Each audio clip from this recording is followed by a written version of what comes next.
None of us were expecting that the worst had happened because we've had so many close calls prior.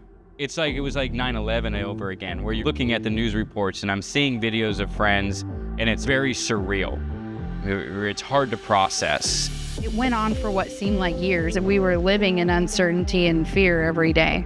You know, everyone was in kind of a shock because it wasn't really believable what had happened. And so when it all went down, you know, all these people were left homeless. And so literally they're just kind of walking around just in complete shock.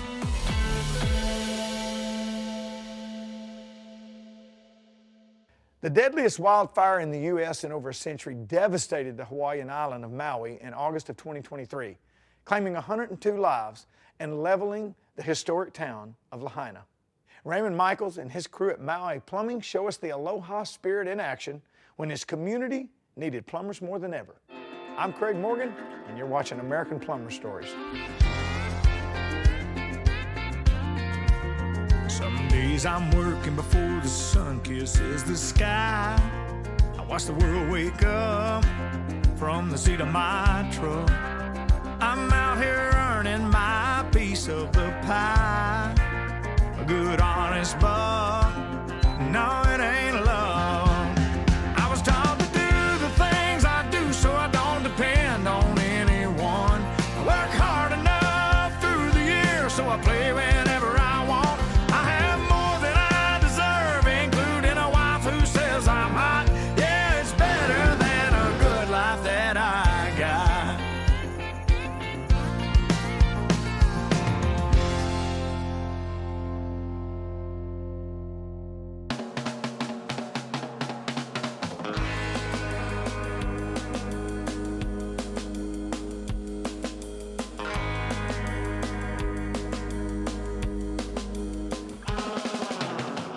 So I'm what's called haole, right? So haole is white person. I am not Hawaiian, right? I am a kama'aina. I am a local haole, you would call it, right? Because I've grown up here. But I do not have Polynesian or Hawaiian blood. I'm not what's called a kanaka ma'ole. One word to describe Maui would be simply paradise.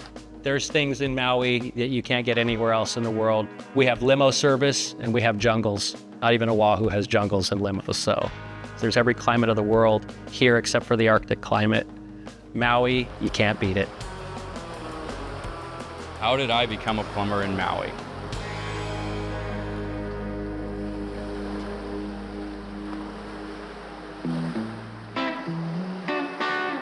So I grew up in San Pedro, California.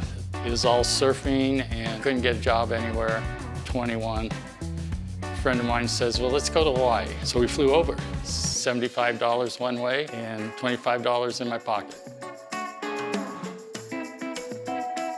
My name's Ray Michaels. I'm Raymond and Jason's father. My father got lucky enough to be recruited into the union as a union plumber. I finished my school, my 10,000 related work hours, and decided to move back home. He met my mom and figured it's probably a much better place to raise kids in Maui than it is to raise them in San Pedro.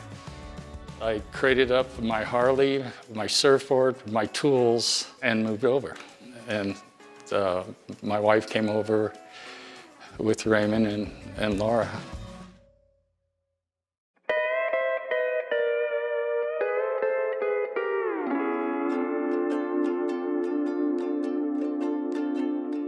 Plumbing was my summer job. I would take him all the time, you know, instead of leaving him home with his mom. When you're a kid and you get 40 bucks at the end of the week for running back and forth to the truck to get fittings, it's not so bad. But when it's summer and your friends are going to the beach and you're digging ditch and grading pipe, you're not very excited to join the trade. After high school, I was having a good time working the restaurants, making good money and surfing during the daytime. So the idea of going back into the trenches wasn't exactly appealing. But when all my friends went off to college, I was kind of left here with one or two friends and not a whole lot of options.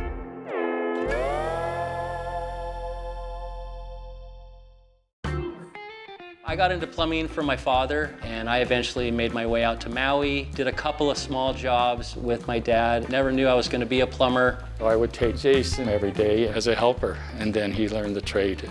I absolutely thought he'd be a plumber because it's just like if your dad's a Marine, you're going to be a Marine. I was able to find my own niche. I just got into the faucets and the valves and the old plumbing that were hard to fix because no one knew how to do it. It was great having a brother who was also somebody I could look up to and was like, well, hey, my brother, did the apprenticeship and he got through it and he was able to make a life for himself from the trade. I decided, this was a good path for my older brother, so it seemed like the best option. Going back into the trenches really is where I learned to overcome the challenges and stick with things. I did my apprenticeship with my dad. As an apprentice, it's hard work, right? You're doing the work that nobody else wants to do. Your main tool is a shovel. I remember the one time I thought about quitting. I am in the back of a truck and then I see my buddy and he's got his surfboards on his car and he's gonna go catch some waves. And here I am, I'm dirty, I'm tired, I'm hot, and I looked at my buddy who was going surfing and he kind of smiled and waved at me. And it was in that moment where I thought, if I quit now, I'm gonna regret not sticking it through my apprenticeship. And I thought, no, I'm gonna stick with this. And I'm really glad that I did. Looked at plumbing going, well, it's a good career, it pays well, so I'm gonna jump into this with my dad. And I worked about 10 years in his business and I wanted to do bigger jobs, do bigger work. So we had the conversation and he goes, you might be better going out and trying this on your own. That was 13 years ago in 2010.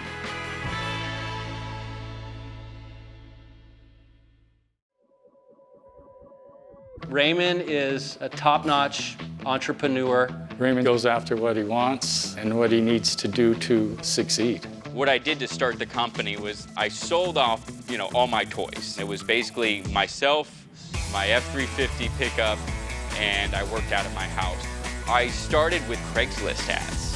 I remember days where I didn't have a lot of work. I would go sit in a cafe and I would park my truck so that the logos were facing the highway, so people would start to recognize the new brand that was out there. I can respect his mainland mentality. There's no laid back anything.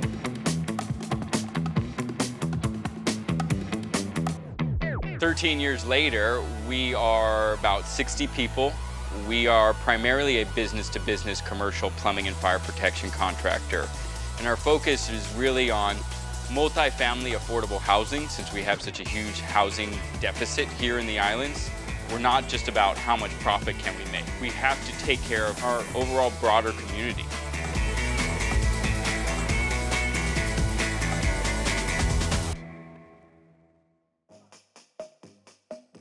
My name is Cannon French. I am a service technician at Maui Plumbing, and I've been with the company for about a year now.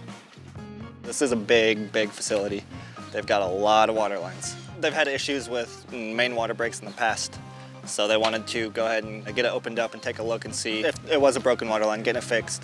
So it's more of an exploration dig than necessarily it's a guaranteed water break. When people think of a plumber, it's a guy who's, grossly overweight and he's got a dirty shirt and his butt crack's hanging out, and it's denigrating to the trade. So I decided, well, I want to change that, or I want to at least start to change that. Ray, he likes to keep us professional. We keep our shirts tucked in, our hats on. I feel like Maui Plumbing, they do kind of hold us, accountable for our quality, and they keep the standards high for us. I started Maui Plumbing with this vision that I wanted to rupture industry stereotypes. I wanted to be looked at as a professional plumber, and that's not an adjective and a noun, right? That's a noun, a professional, and a plumber, right? Because I think it's important that we change the optics from that stereotype plumber to the professional that protects the health of the nation.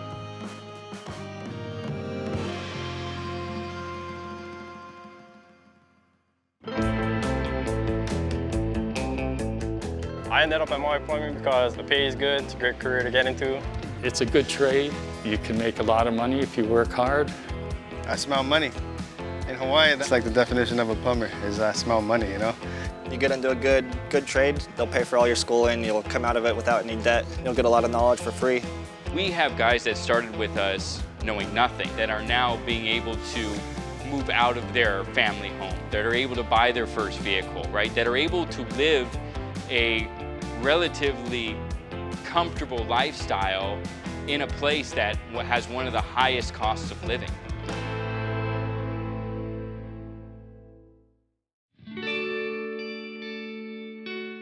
Most people don't realize when they build their homes from ground up how important plumbing is. Not too many people know that plumbing is actually coming through your slab. Everyone thinks that it's just punching out the houses. Plumbing is the most important thing we have in our society. Being that Maui is old and plumbers are highly needed, I don't advertise, but yet I'm turning work away every single day.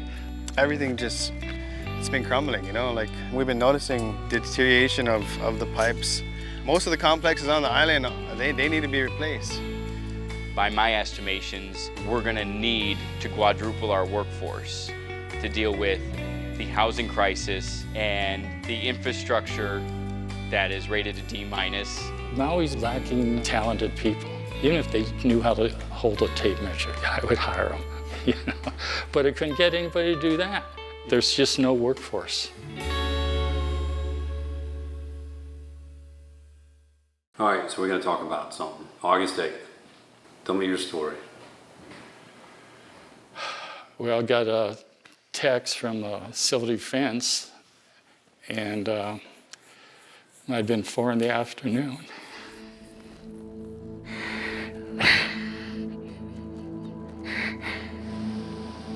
You know, in the past, we've had tsunami warnings and hurricane warnings where we've had to vacate and go to higher ground. And when the fires came, everyone pretty much just ran up the hill and just grabbed their comforter and their dog, and they didn't really think anything was going to happen.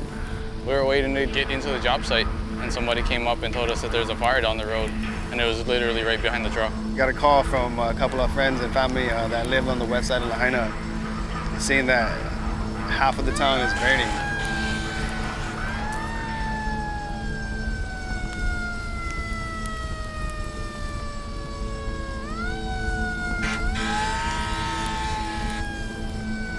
They tell us go down to 1,000 Peaks,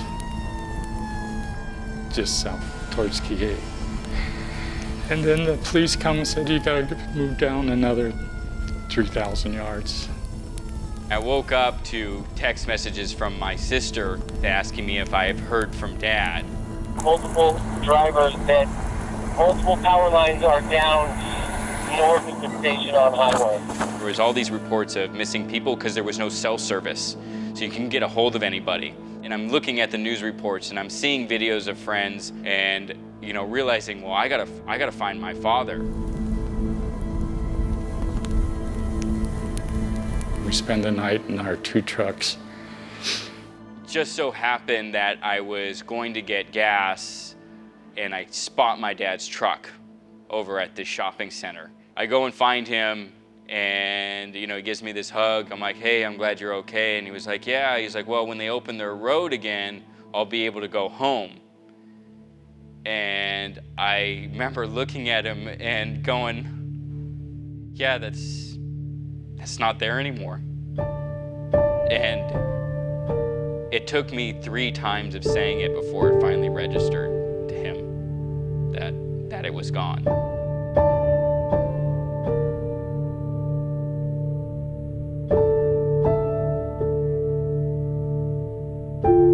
It was some time before we were allowed to go back and see my dad's house, and when we did, it was undescribable. You couldn't fathom what had happened because there was so much gone and so much different that you couldn't really even think straight. You know, you kind of go into a movie time frame because it's just so overwhelming with what's happened. It was pretty much 6 to 8 inches of just ash.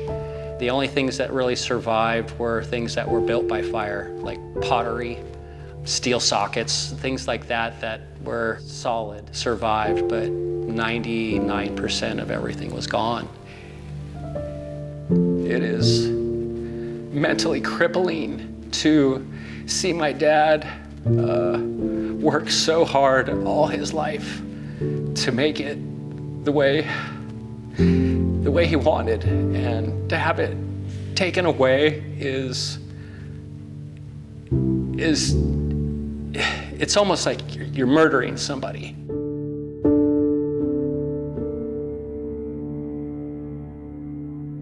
So you see people walking through these ash piles, and you're like, well, that could be someone's grandma, that's someone's auntie, that's someone's uncle, that's someone's, you know, brother, father, you know, mother.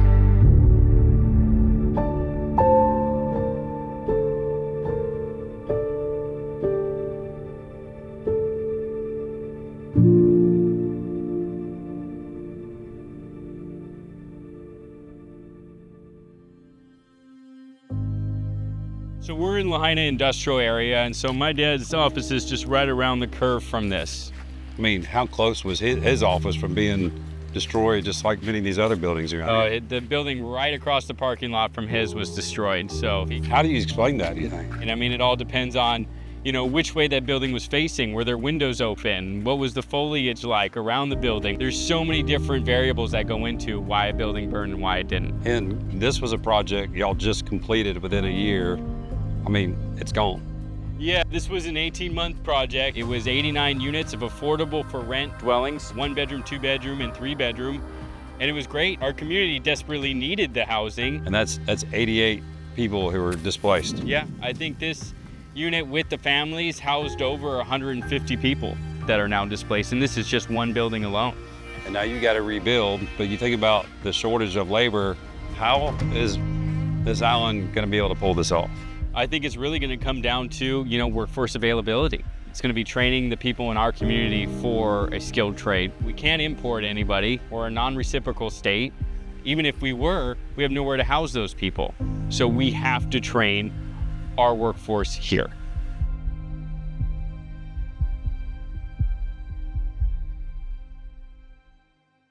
In devastation, there's definitely a time for mourning, but there's also a time for rebuilding.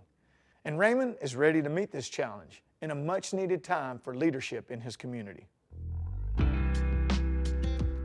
There's not a lot of young people entering into the trades, and the demographics are aging, and we got a lot of work in front of us. It's very important that we start training the next generation of plumbers and pipe fitters. We are in a skilled trade deficit. You'll hear me say that over and over again. In Maui County, we average about 4,200 workers in the construction industry. We're gonna need to increase that to 6,700 by 2026 for the rebuild in Lahaina.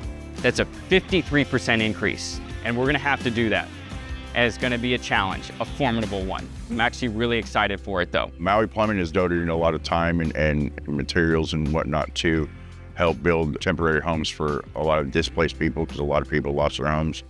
You know, we get to be a part of rebuilding the community and helping out people. I mean, it feels good. Ray's been hitting hard for helping out the community and helping make a difference in those lives. I look at this as a great opportunity for young people in the community to learn a trade, because we're gonna need to rebuild our entire town.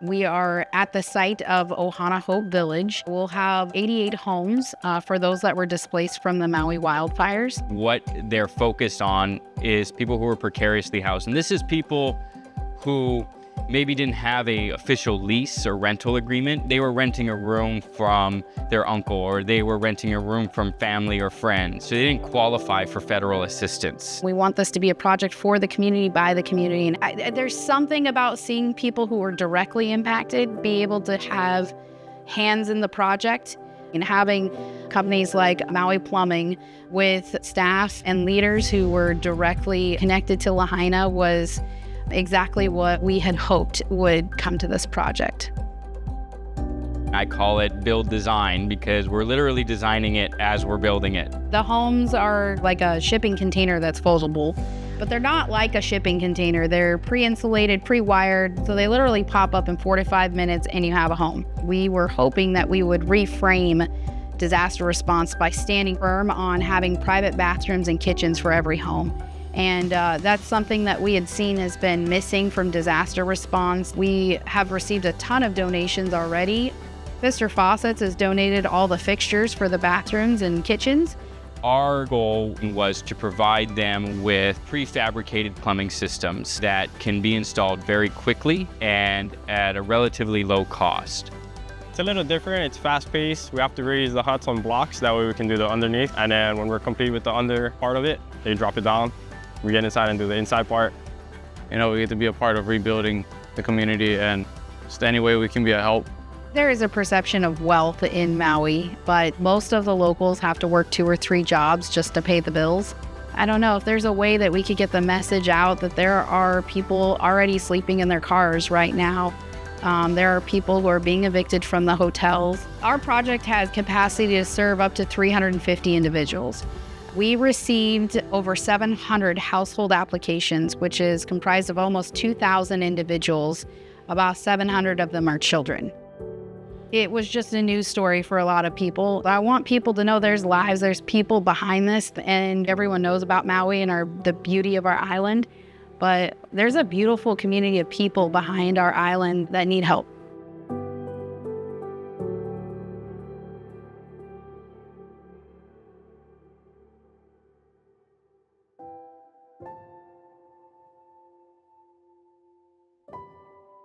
You know, there's over 2,300 structures burned.